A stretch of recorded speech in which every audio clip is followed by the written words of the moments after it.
जब मैं 4 साल का था तो मेरा विश्वास था कि मेरे पिता सबसे अच्छे हैं। जब मैं 6 साल का था तो मुझे लगता था कि मेरे पिता सब कुछ जानते हैं। जब मैं 10 साल का था तो मैं सोचने लगा, मेरे पिता वैसे तो बहुत अच्छे हैं, लेकिन थोड़ा गुस्से वाले हैं। जब मैं 12 साल का हुआ तो मेरा विचार, मेरे पिताजी तभी अच्छे थे जब मैं छोटा था। जब मैं 14 साल का था तो लगता था मेरे पिताजी बहुत ही संवेदनशील हो गए हैं। जब मैं 16 साल का था तो मेरे पिताजी नए युग की आवश्यकताओं से परिचित नहीं हैं। जब मैं 18 साल का हुआ तो मेरे पिताजी अशांत होते जा रहे हैं। जब मैं 20 साल का हुआ तो मेरे पिताजी के साथ समय बिताना बहुत ही मुश्किल काम है। पता नहीं माँ बेचारी कैसे इतने सालों से उनके साथ रह रही हैं।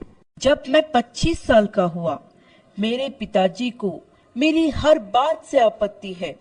वह मेरी हर बात का विरोध करते हैं। जब मैं 30 साल का था, मेरे पिताजी के साथ आपसी सहमति बड़ा मुश्किल काम है। शायद मेरे दादाजी को भी यही शिकायत रहती होगी जो मुझे है। जब मैं 40 साल का हुआ, मेरे पिताजी ने मेरा पालन पोषण बहुत ही अच्छे सिद्धांतों और संस्कारों के साथ किया है। मुझे भी अपने बच्चों का पालन पोषण ऐसे ही करना होगा। जब मैं 45 साल का हुआ, मुझे आश्चर्य होने लगा कि मेरे पिताजी ने हम सबको कैसे इतने अच्छे से पाला और पोसा। जब मैं 50 साल का था, बच्चों को पालना बहुत ही मुश्किल काम है। पता नहीं पिताजी को हमारी पढ़ाई लिखाई और पालन पोषण में कितने दर्द से गुजरना पड़ा होगा। जब मैं 60 साल का हुआ, मुझे फिर से एहसास हुआ कि मेरे पिताजी सबसे अच्छे हैं।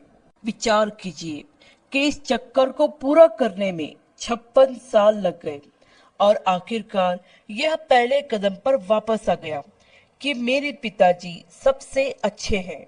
हम अपने माता पिता के साथ अच्छा व्यवहार करें, उनका अनादर ना करें, उनकी अच्छे से सेवा करें और उन्हें खूब प्यार दें, इससे पहले कि बहुत देर हो जाए। आशा करती हूँ यह वीडियो